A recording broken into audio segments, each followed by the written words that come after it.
room was glowing with golden lights, soft music, and the warm laughter of friends and family.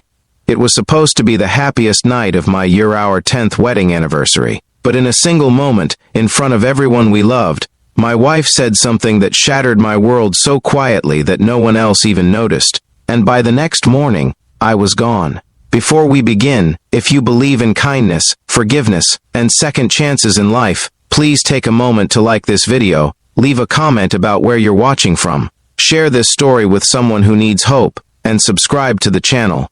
Your support helps these stories reach people who might need them the most. My name is Marcus Whitaker, and for 10 years I believed I had the kind of marriage people dream about. We lived in a quiet neighborhood just outside Portland, Oregon. The kind of place where kids rode bikes in the evenings and neighbors waved from their porches. My wife, Rebecca, had a warm laugh that used to fill our home like sunlight. She worked as a nurse at a local clinic, and everyone loved her gentle heart. I ran a small construction company that kept me busy but allowed me to provide a comfortable life for us. For a long time, things felt simple and good. But somewhere along the way, life started moving faster than our hearts could keep up with.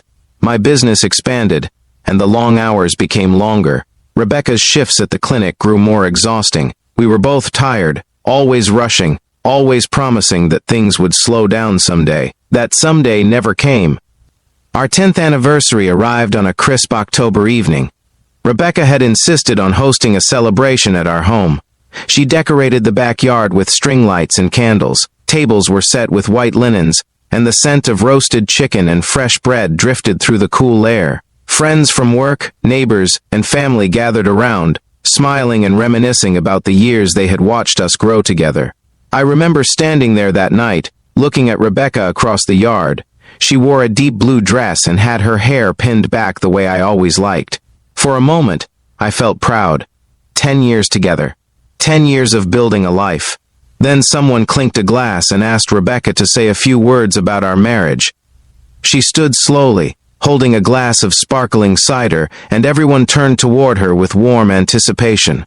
Her smile looked beautiful, but something in her eyes felt distant. She spoke about our early years together, about how we met at a bookstore in Seattle, and talked for hours like strangers who had known each other forever. She talked about the road trips we took, the tiny apartment we started in, and the nights we ate instant noodles because we were too broke for anything else. People laughed softly and nodded along. Then her voice changed. She said that marriage had taught her many things. That love, she explained, was not just about memories or promises. It was about feeling seen. It was about feeling like someone truly knew your heart. And then she said the words that would echo in my mind all night long. She said that sometimes people could live in the same house, sleep in the same bed, celebrate the same anniversaries, and still feel completely alone. The crowd grew quiet. Rebecca laughed gently, trying to soften the moment, and said it was simply one of the truths of marriage. Everyone chuckled nervously and clapped politely. But something inside my chest collapsed in that moment. Because I knew she wasn't speaking about marriage in general. She was speaking about us. The rest of the night moved like a dream I couldn't wake from. Guests continued eating, laughing, and sharing stories, but I felt like I was watching everything through glass. Rebecca moved through the crowd smiling, hugging friends, thanking everyone for coming, yet she barely looked at me again. After the last guest left and the candles burned low, we cleaned the yard in silence. The cold night air wrapped around us like a quiet accusation neither of us wanted to voice. We went to bed without speaking. Rebecca fell asleep quickly, her breathing steady beside me, but I lay awake staring at the ceiling. Her words kept replaying in my mind, feeling alone, living together but unseen. And the painful truth slowly settled into my heart. She wasn't wrong. For years I had buried myself in work, chasing contracts, chasing growth, chasing the idea that providing more meant loving more. But somewhere along that road, I stopped truly being present. I stopped asking how her day went. I stopped noticing the quiet sadness in her eyes. I stopped remembering that love requires attention, not just effort. By sunrise, the house was silent. Rebecca was still sleeping when I quietly got out of bed. I walked through our home slowly, noticing things I had ignored for years. The framed photos from vacations, the small ceramic mug she always used for morning coffee, the blanket she loved to curl up in while watching old movies. Every corner held memories of the life we had built. And suddenly I realized something painful. Rebecca had not spoken those words to embarrass me. She had spoken them because she was hurting. Because she had been trying to be seen for a long time, and I never noticed.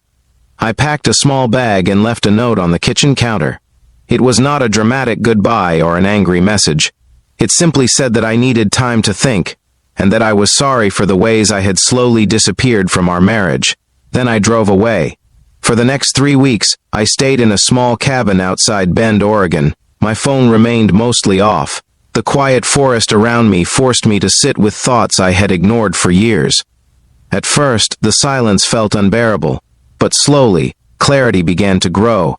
I realized that love does not collapse suddenly. It fades slowly through small moments of neglect, through missed conversations, through days when we assume the other person will always understand without us saying the words.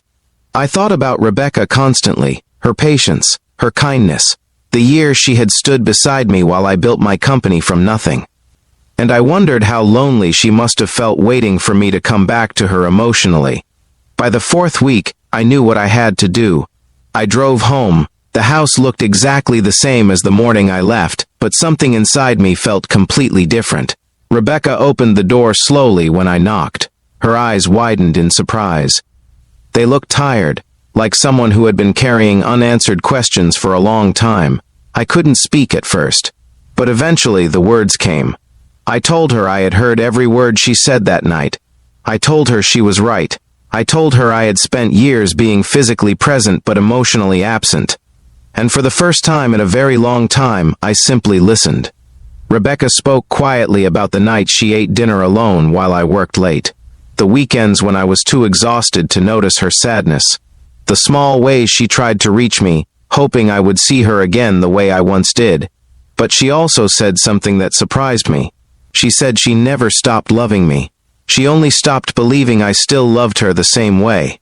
That moment broke my heart and healed it at the same time. Because love had not died. It had simply been buried under years of distraction. From that day forward, we started rebuilding something fragile but real. We began taking evening walks together again. We cooked meals side by side. We truly talked about things we had buried for years. It was not perfect, but it was honest. And sometimes honesty is the strongest foundation love can have.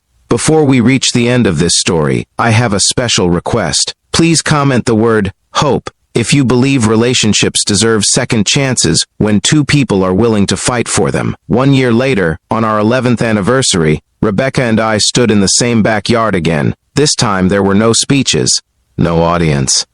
Just the quiet glow of string lights and two people who had finally learned how to see each other again. And if this story touched your heart even a little, please like the video, share it with someone who believes in love and forgiveness, and subscribe to the channel for more stories that remind us how powerful second chances can truly be.